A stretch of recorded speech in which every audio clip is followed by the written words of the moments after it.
Admiral Mullen, welcome. Good to have you with us. Good to be with you, Tyler. I want to take you into what I hope is your wheelhouse, and that is this. As the chairman of the Joint Chiefs of Staff, I know you must know or know of the Russian counterparts who are at the same levels as you were some years ago.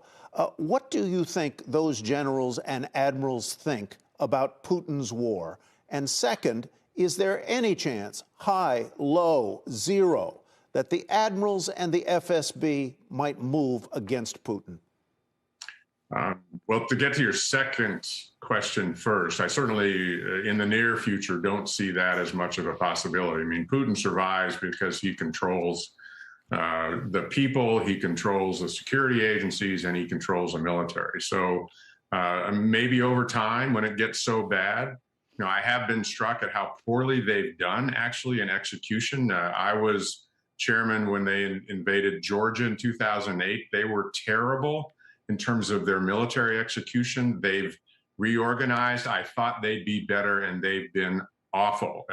And I think that's something that will continue to be that way. I just think some of us in the West look at the possibility that someone might turn Putin out, and someone like Putin has a way of staying in. He's going to be there a lot longer than we'd like and a lot longer than we'd anticipate. I think this war is going to go on for quite some time. I think it seems that way, and I think you're right. I think a lot of American and Western intelligence was right on in the run-up to the war, but one thing we didn't get right was how slowly the Russians were going to make progress. Let's talk about chemical weapons. The president has responded. It sounds like today he said, we have to take it into consideration. The Russians seem to be talking about the possibility of there being Western biochem or chemical labs in Ukraine. This sounds like they're setting up a reason to strike or use those weapons or setting up a false flag.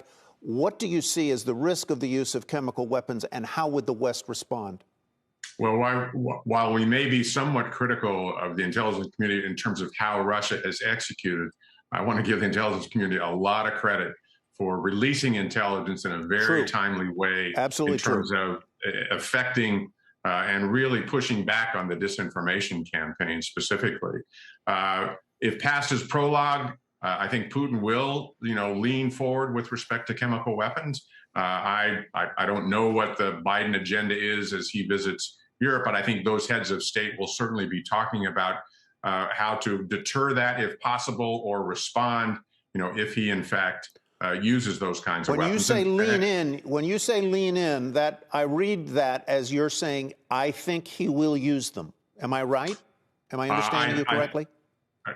I think his threatening right now is something we need to take very seriously. I have no information that he will whatsoever, but he has been supportive of the use of those before. In Syria would be a good example.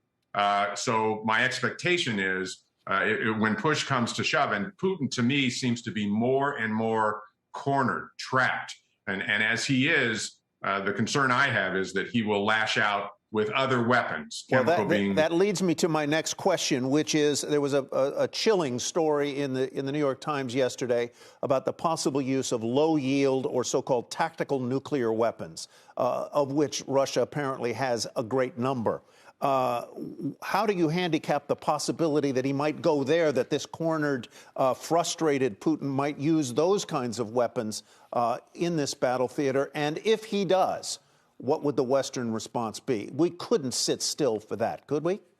It's very difficult to handicap it, Tyler, from the standpoint of knowing, but I put it in the same category of chemical. These are arrows that he has in his quiver. He's threatened to use them. Whether he will or not, I think, is part of the game. If he uses nuclear weapons, I think there has to be a hugely impactful response. And I wouldn't go into the specifics of that.